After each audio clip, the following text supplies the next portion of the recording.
গাঁও সমিতি গঠন কৰিছে বুলি নামাকৰণ কৰা হৈছে আৰু ইতিমধ্যে প্ৰায় 1300 গাঁৱত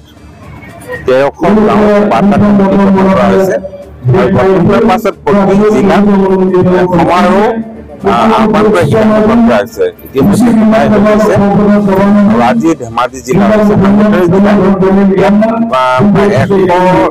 190খন গাঁৱৰ সমিতি ইয়াত বাৰ্তা আৰু যিবিলাক প্ৰশ্ন সচৰাচৰ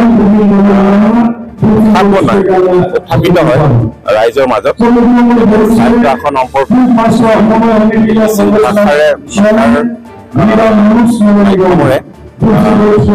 ভাষাৰ শিক্ষা প্ৰদান আৰু অন্যান্য যিবিলাক ৰাজনৈতিক যিবিলাক প্ৰশ্ন আছে এই সম্পৰ্কে মানে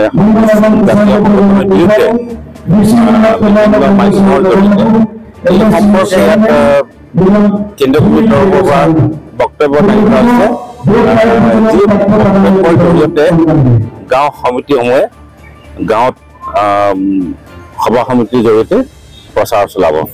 একেবাৰে মানে তৃণমূল পৰ্যায়লৈকে আজি যিবিলাক প্ৰশ্ন উত্থাপিত হৈছে তাৰ প্ৰশ্ন উত্তৰসমূহ যাতে লৈ যাব পাৰে তাৰ কাৰণে এই বাৰ্তা সমাৰোহবিলাক জন্মদিন বাৰ্তা সমাৰোহৰ আয়োজন কৰা হৈছে। ইয়াৰ পাছত আপোনাৰ মাজুলী হ'ব, ঢকুৱাখানা হ'ব, লখিমপুৰ হ'ব, চিলাপথাৰ হ'ব আৰু ক্ৰমান্বয়ে সকলো জিলাৰ সমিতিয়ে জিলা পৰ্যায়ত এনেধৰণৰ সমাৰোহবিলাক অনুষ্ঠিত কৰি যাব। সমাৰোহ শেষ হোৱাৰ পাছত কেন্দ্ৰীয় পৰ্যায়ত এটা সমাৰোহ হ'ব।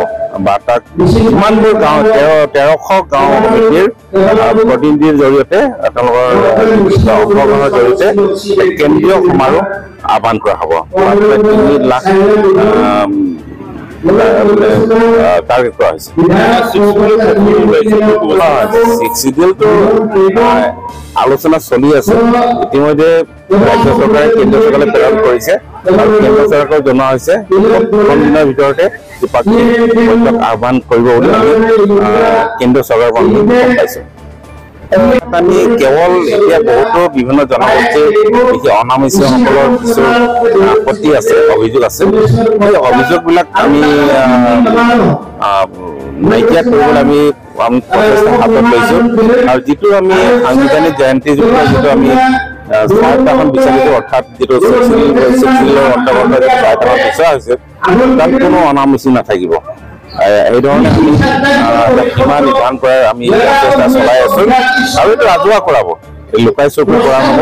এইটো এটা শুনানি হ'ব, শুনানিৰ পাছতে গঠন কৰা হ'ব আৰু আমি ইতিমধ্যে এটা মেপ তৈয়াৰ কৰিছোঁ য'ত কোনো অনামিছি নাথাকিব। কিন্তু কথাটো হৈছে বহু অনামিছাই স্বইচ্ছাত থাকিব বিচাৰিছে। থাকিব বিচাৰিলেতো আমি আপত্তি কৰিব নোৱাৰোঁ। এইবাৰো যিটো আমাৰ 40টা সমষ্টিৰ যিটো পুনৰ নিৰ্ধাৰণ হৈ আছে তাত বহুতো অনামিছিঙে থকাৰ ইচ্ছা কৰিছে। যিসকল ইচ্ছা কৰা কৰিছে তেওঁলোক অন্তৰ্ভুক্ত কৰা হ'ব আৰু যিসকল থাকিব বিচাৰে তেওঁলোকক বহিৰ্ভূত কৰা হ'ব। কিছু অসুবিধা আছে, যিটো কাৰণত কৰা নাছিল কিছু অসুবিধা আছে। অসুবিধা থাকিব। এতিয়া আমাৰ বিভিন্ন ৰাজ্য গঠনৰ ক্ষেত্ৰতো অসুবিধা আছিলে, ক্ৰমান্বয়ে নাইকিয়া হৈ গৈছে। এতিয়া অসম যেতিয়া বিভক্ত কৰোঁতে সমস্যা হৈছিলে, লাহে লাহে এইবিলাক ৰাইজে মানি লৈছে আৰু এই ক্ষেত্ৰত তেনেকুৱা প্ৰচেষ্টা ভাবিবও পাৰে। কিন্তু মই ভাবোঁ যে আমাৰ লগে লগে এই সমস্যাবিলাক নাইকিয়া হৈ যাব আৰু সকলোৱে গ্ৰহণ কৰিব আৰু সকলোৰে গ্ৰহণযোগ্য হ'ব পৰাকৈ আমি এটা স্বায়ত্তশাসনৰ সীমা আমি নিৰ্ধাৰণ কৰিবলৈ গৈ আছোঁ। তাৰ কাৰো আপত্তি লাগিব। কিন্তু মানে আমি তেনেকুৱা ধৰণৰ প্ৰক্ৰিয়াবিলাক ৰাজনৈতিক উদ্দেশ্যে পৰিচালিত হৈ থাকে কাৰণ আল্টিমেটলি এইটো ৰাজনীতি, ৰাজনৈতিক এটা প্ৰশ্ন, ৰাজনৈতিক প্ৰশ্ন। গতিকে কাইলৈ যদি আকৌ ৰাজনৈতিক যিটো আমাৰ দাবী সেই দাবীৰ পক্ষত যদি আন্দোলন কৰিব লগা হয় সকলো তেওঁৰ প্ৰতি সমৰ্থন লাগিবই।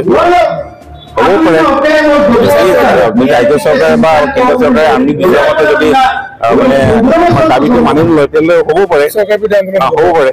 কিন্তু এতিয়ালৈকে আমি গম পোৱা মতে কেন্দ্ৰ চৰকাৰে আমাৰ দাবীটোৰ পক্ষতে আছে, খালি এটা আলোচনাৰ প্ৰক্ৰিয়াটো আৰম্ভ হোৱাটো আমি অপেক্ষা কৰি আছো।